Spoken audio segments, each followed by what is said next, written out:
ഇപ്പൊ എന്ന് പറഞ്ഞിട്ടുണ്ടെങ്കിൽ നമുക്ക് ഏത് സമയത്തും വേണമെങ്കിൽ എന്തൊക്കെ ചെയ്യണം നമുക്ക് ഓടി ഇറങ്ങി നടക്കാം. പക്ഷെ ആ ഒരു സമയം എന്ന് പറഞ്ഞിട്ടുണ്ടെങ്കിൽ ഞാൻ കൂടുതൽ എന്റെ പ്രിയോറിറ്റി ജസ്റ്റ് ഒന്ന് മാറും. ആ സമയത്ത് എനിക്ക് ഇപ്പൊ ഈ ചെയ്യണ പോലെ എനിക്ക് അത്രയും ഇതിലോട്ട് ചെയ്യാൻ പറ്റില്ല. ഇതാണെങ്കിൽ എനിക്ക് ഒരു ഫോൺ വിളിച്ച് കാര്യങ്ങൾ കോർഡിനേറ്റ് ചെയ്താൽ പോലും ഞാൻ എപ്പോഴും ഇവിടെ അവൈലബിൾ ആവണം എന്നില്ല. എനിക്കിപ്പോ ഒരു ഫോൺ വിളിച്ച് കാര്യങ്ങൾ കോർഡിനേറ്റ് ചെയ്യാൻ പറ്റുന്ന ഒരു സാഹചര്യം വേണം കല്യാണത്തിന് മുന്നേ എനിക്കൊരു ആഗ്രഹം ഉണ്ടായിരുന്നു. വെൽ പ്ലാൻഡ് ആണല്ലോ. കാര്യങ്ങളെല്ലാം വളരെ സെറ്റ് ചെയ്ത് എല്ലാം സെറ്റ് ആക്കി വെച്ചിട്ടുണ്ട് ബുട്ടീക്കിന്റെ കാര്യത്തിൽ. ഇനി റോബിന്റെ കൂടെയുള്ള ലൈഫ് സമാധാനമായിട്ട് എൻജോയ് ചെയ്യാന്നുള്ള ഒരു ഇപ്പൊ എന്റെ എല്ലാം എന്ന് പറയുന്നത് ഇതാണ്. അപ്പൊ എനിക്ക് ഇതിലോട്ടേക്ക് ഞാൻ നെക്സ്റ്റ് ഇയറിൽ കടക്കുമ്പോ എനിക്ക് എന്റെ ഫുൾ എന്റെ അറ്റൻഷൻ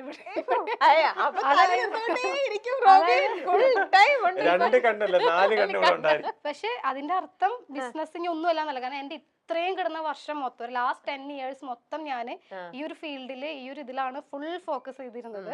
അപ്പൊ ഇനി എനിക്കൊന്നൊരു ഒന്ന് ചേഞ്ച് ആയി കുറച്ച് റിലാക്സ്ഡ് ആയിട്ട് ഹാപ്പി ആയിട്ട് ഇവിടെ കുറച്ചൊരു ഫോക്കസ് ചെയ്യാം അല്ലേ. ഇപ്പോഴാണെങ്കിൽ അതും ഇതും കൂടെ ഒരുമിച്ച് തന്നെ കൊണ്ടുപോയത്. പക്ഷെ ഇനി കുറച്ചുകൂടി കൂടുതൽ ഇതായിരിക്കും. അതെ, റോബിൻ ശ്രദ്ധിച്ചോ, ഇത്ര നാളും ഉള്ളതിനെക്കാട്ടിലും മാരുതിയുടെ വേറൊരു ഫേസ് ഇനി കൂടെ കാണുന്നാണ് പറഞ്ഞു തന്നത്. റോബിൻ എങ്ങനെ ഉണ്ടായിരുന്നു 2024 എന്ന് പറയുമ്പോൾ ഞാൻ ആക്ച്വലി എല്ലാത്തിനും ഒന്ന് മാറി നിൽക്കായിരുന്നു. സോഷ്യൽ മീഡിയ എല്ലാത്തിനും ഒന്ന് മാറി നിൽക്കായിരുന്നു. ഞാൻ ആക്ച്വലി എന്താ പറയാ, എനിക്കങ്ങനെ ഭയങ്കര വലിയ സംഭവമായിട്ട് ഒരുപാട് കാര്യങ്ങളൊന്നും നടന്നിട്ടില്ല. പക്ഷെ എല്ലാ കാര്യങ്ങളും എനിക്ക് ഒരുപാട് നല്ല കാര്യങ്ങൾ, പോസിറ്റീവ് കാര്യങ്ങളുണ്ടായിരുന്നു, നെഗറ്റീവ് കാര്യങ്ങളുണ്ടായിരുന്നു. ഇപ്പൊ ഇൻ കേസ് എന്തെങ്കിലും മിസ്റ്റേക്സ് വന്നിട്ടുണ്ടെങ്കിൽ കൂടി അതൊരു ലെസൺ ആയിട്ട് പഠിച്ച് അതിൽ നിന്നും ഇനി ഒരു ആവർത്തന ഉണ്ടാവാതിരിക്കാൻ വേണ്ടി ട്രൈ ചെയ്യുന്നു. പിന്നെ പോസിറ്റീവായിട്ട് ഒരുപാട് കാര്യങ്ങൾ എനിക്ക് തോന്നുന്നു. ഞാൻ പറഞ്ഞില്ലേ, എനിക്ക് ഓരോ ദിവസവും ഒരു പുതിയ പുതിയ കാര്യങ്ങളാണ് എൻ്റെ ലൈഫിൽ ഉണ്ടായിട്ടുള്ളത്. മെയിൻ ആയിട്ടുള്ള കാര്യം എന്ന് പറഞ്ഞാൽ ഞാൻ ആഗ്രഹിച്ചിരുന്ന എൻ്റെ കല്യാണത്തിന്റെ ഒരു തീയതി ഈ വർഷമാണ് നമ്മൾ തീരുമാനിച്ചത്. 2024 തീരുമാനിച്ചത്. അതിനെക്കാട്ടി ഉപരി എന്റെ പ്രൊഫഷനിലേക്ക് ഞാൻ തിരിച്ചു വരാം, മെഡിക്കൽ ഫീൽഡ്. ഞാൻ ബിഗ് ബോസ് കഴിഞ്ഞതിന് ശേഷം ലൈക്ക് എന്താ പറയാ, എന്റെ പ്രൊഫഷനിലേക്ക് അധികം ഞാൻ വന്നിട്ടുണ്ടായിരുന്നില്ല. കാരണം ഞാനൊരു റൈറ്റ് ചോയ്സ് അല്ലെങ്കിൽ റൈറ്റ് ഒരു ഡിസിഷൻ എടുക്കണം എന്ന് ഞാൻ പ്ലാൻ ചെയ്തിരുന്നു. കാരണം ഞാനിപ്പോൾ ഒരു ഡോക്ടറായിട്ട് ഒരു ഹോസ്പിറ്റലിൽ വർക്ക് ചെയ്ത് കഴിഞ്ഞാൽ അത്രയും പേരിലേക്ക് മാത്രമേ എൻ്റെ സർവീസ് ചെല്ലത്തുള്ളൂ. ഓക്കെ, അപ്പം ഞാൻ വിചാരിച്ചിരുന്ന എന്നെ ഇഷ്ടപ്പെടുന്ന ഒരുപാട് പേരുണ്ട്. അപ്പൊ അവർക്ക് എല്ലാവർക്കും വേണ്ടി എന്തെങ്കിലും കാര്യം ഞാൻ ചെയ്യണമല്ലോ എന്ന് എനിക്കൊരു ആഗ്രഹം ഉണ്ടായിരുന്നു. അങ്ങനെ കഴിഞ്ഞ് ഞാനിപ്പോൾ ഓൾറെഡി ഒരു വീഡിയോ ഇട്ടായിരുന്നു എൻ്റെ സോഷ്യൽ മീഡിയയിൽ. സോ ഞാനൊരു international medical health care and wellness കമ്പനിയുടെ ബ്രാൻഡ് അംബാസഡർ ആയിട്ട് സൈൻ ചെയ്ത് കഴിഞ്ഞു. അപ്പം അതെന്ന് പറയുന്നത് എന്നെ ഇഷ്ടപ്പെടുന്ന, എന്നെ ഇഷ്ടപ്പെടാത്ത, എന്നെ അറിയാത്ത എല്ലാവർക്കും ഗുണം വരുന്ന ഒരു കാര്യമാണത്. സോ അതിന്റെ അപ്ഡേറ്റ്സ് എല്ലാം ഈ വരുന്ന January 20th ഞാനത് കൊടുക്കുന്നതായിരിക്കും.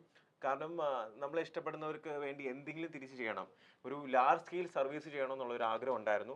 അങ്ങനെ ഫൈനലി ഞാൻ തിരിച്ചെന്റെ പ്രൊഫഷനിലേക്ക്, back to my profession. So അതിൽ ഞാൻ എപ്പോഴും പലരും പറയാറുണ്ട് എന്റെ പ്രൊഫഷന് ഞാൻ അധികം കൺസിഡർ ചെയ്യാറില്ല എന്ന്. ആക്ച്വലി സത്യം പറഞ്ഞാൽ എന്റെ പ്രൊഫഷൻ ഞാൻ ഭയങ്കരമായിട്ട് ഇഷ്ടപ്പെട്ട് ആഗ്രഹിച്ചാണ് ഞാൻ എന്ത് ചെയ്ത ആ ഒരു പ്രൊഫഷനിലേക്ക് പോയത്. ഞാനത് സത്യം പറഞ്ഞാൽ ഒരു 8 വർഷം ഞാൻ അതിൽ ജിജോ ഹോസ്പിറ്റൽ, ഞാൻ ജനിച്ച ഹോസ്പിറ്റലിൽ തന്നെ വർക്ക് ചെയ്തപ്പോഴേ നിങ്ങൾക്ക് അറിയാം, ഞാൻ അത്രയും അത് ഇഷ്ടപ്പെട്ടാണ് ഞാൻ അവിടെ വർക്ക് ചെയ്തിരുന്നത്. അപ്പൊ അതിനുശേഷം നമ്മളെപ്പോഴും ഒരു നമ്മുടെ ലൈൻ ഇങ്ങനെ സ്ട്രെയിറ്റ് ആയിട്ടല്ല, ഒരു ഹൈ ആയിട്ട് പോകണമെന്നുണ്ടെങ്കിൽ കുറച്ചൊന്ന് വെയിറ്റ് ചെയ്യുക, അതിനുശേഷം ഒരു പ്രിപ്പറേഷൻ എടുക്കുക, നമ്മൾ റൈറ്റ് ഓപ്പർച്യൂണിറ്റിക്ക് വേണ്ടി വെയിറ്റ് ചെയ്യുക. ഇപ്പൊ എനിക്ക് വേണമെങ്കിൽ ഒരു ഹോസ്പിറ്റൽ എന്ത് ചെയ്യാം, ഏത് ഹോസ്പിറ്റൽ വേണമെങ്കിലും എനിക്ക് ജോയിൻ ചെയ്യാം. അവരെന്നെ പലരും കോൺടാക്ട് ചെയ്തിട്ടുണ്ട്, പലരും എനിക്ക് ജോയിൻ ചെയ്യണമെങ്കിൽ ചെയ്യായിരുന്നു. പക്ഷെ ഞാൻ അതെല്ലാം ഒന്ന് ഹോൾഡ് ചെയ്ത് വെച്ചിരുന്നതെന്ന് വെച്ച് കഴിഞ്ഞാൽ റൈറ്റ് ഒരു ഡിസിഷൻ എടുക്കാൻ വേണ്ടിയായിരുന്നു. അപ്പം അതെനിക്ക് ഭയങ്കര ഹാപ്പിനെസ് വരുന്നത്. അത് എനിക്കറിയാം എന്നെ ഇഷ്ടപ്പെടുന്ന ഒരുപാട് പേർക്ക് ഞാൻ സ്റ്റെത്തിട്ട് കാണണമെന്നൊരു ആഗ്രഹമുണ്ട്. അപ്പൊ ഇനി വൈകാതെ നമ്മുടെ മെട്രോ പില്ലേഴ്സിലും ഈ പറഞ്ഞ പല സ്ഥലത്തും നമ്മുടെ ഫോട്ടോയൊക്കെ ഇതേപോലെ വരും. ഓൾറെഡി അതൊക്കെ സെറ്റാണ്. പിന്നെ ഈ ഒരു കാര്യം നിങ്ങൾക്ക് എന്താണെന്ന് അറിയത്തില്ല, അതൊരു റെവല്യൂഷൻ ഉണ്ടാക്കുന്ന ഒരു കാര്യമാണ്. കാരണം നമ്മുടെ കമ്പനി ഓൾറെഡി ഒരു 5 years ആയിട്ട് ഇതിന്റെ പിന്നിൽ അതിന്റെ ഒരു ഹാർഡ് വർക്കും അവരുടെ തോട്ട് പ്രോസസ്സും കാര്യങ്ങളെല്ലാം വെച്ച് അവരത് ഇന്ത്യയിൽ ആദ്യമായിട്ട് ഇംപ്ലിമെന്റ് ചെയ്യുന്ന ഒരു കാര്യമാണ്. സോ അതിന്റെ ഫേസ് ഞാനാണ്. ഓക്കെ, സോ അതുവഴി ഞാൻ പറയില്ലേ ഗുണമുണ്ടാവും. മനസ്സിലായി. അപ്പൊ നിങ്ങൾ 25 ഏറ്റവും കൂടുതൽ ഈ 25 നിങ്ങൾ എയിം ചെയ്യുന്നതും ഈ ഒരു പ്രൊജക്റ്റും ഈ ഒരു സംഭവം തന്നെയായിരിക്കും. പിന്നെ രണ്ടാമത് എന്റെ കല്യാണം. അതായത് ജാനുവരി പ്രൊഫഷൻ, ഫെബ്രുവരിയിൽ ലൈഫ്, പിന്നെ മാർച്ചിൽ ഇനി എന്തെന്നുള്ളതാണ് നോക്കേണ്ടത്. ഓരോ മന്ത് ഓരോന്ന് നോക്കി സെറ്റ് ചെയ്ത് നോക്കി കഴിഞ്ഞാല് അല്ലേ. എന്തായാലും ഇങ്ങനെ പ്ലാൻ ചെയ്ത പോലത്തെ ബ്യൂട്ടിഫുൾ ആയിട്ടുള്ള ഓരോ കാര്യങ്ങളും നിങ്ങൾ പ്ലാൻ ചെയ്തതിനെക്കാട്ടിലും സൂപ്പർ ആയിട്ട് നടക്കട്ടെ എന്ന് വിഷ് ചെയ്യുന്നു. പിന്നെ ഇത് കാണുന്ന എല്ലാവർക്കും നമ്മുടെ രണ്ടുപേരുടെ കല്യാണത്തിന് വേണ്ടി നിങ്ങൾ എല്ലാവരുടെയും പ്രാർത്ഥനയും സ്നേഹവും അനുഗ്രഹവും എപ്പോഴും ഉണ്ടാവണമെന്ന് ഞാൻ ആഗ്രഹിക്കുന്നു. ഞങ്ങളുടെ ജീവിതത്തിലുള്ള കൊച്ചു കൊച്ചു സന്തോഷങ്ങളും കാര്യങ്ങളെല്ലാം ഞങ്ങൾ പറയുന്നത് നിങ്ങൾ നമ്മളെ വീട്ടിലെ ഒരു അംഗം ഉള്ളത് പോലെയാണ്. പിന്നെ നമ്മളെ വെറുക്കാനായിട്ട് നിങ്ങളുടെ അടുത്ത് നമ്മൾ വലിയ കാര്യങ്ങളൊന്നും ചെയ്തിട്ടില്ല. നമ്മൾ വെറുക്കൊന്നും വേണ്ട. പിന്നെ പുതിയ വർഷമാണ്, എല്ലാവരും ഹാപ്പി ആയിട്ട് ഹെൽത്തി ആയിട്ട് അടിച്ചു പൊളിച്ച് സന്തോഷമായിട്ട് ജീവിക്കാൻ വേണ്ടി ഞങ്ങൾ രണ്ടുപേരും ആത്മാർത്ഥമായിട്ട് ആഗ്രഹിക്കുന്നു. Very nice Robin. നിങ്ങൾ രണ്ടുപേരും രണ്ടെന്നല്ല ഒരേ ഒന്നെന്ന് തന്നെ നമുക്ക് പറയാം അല്ലെ. ഇനിയിപ്പോ അടുത്ത മാസം നിങ്ങൾ കല്യാണം കഴിക്കാൻ പോകുന്നു.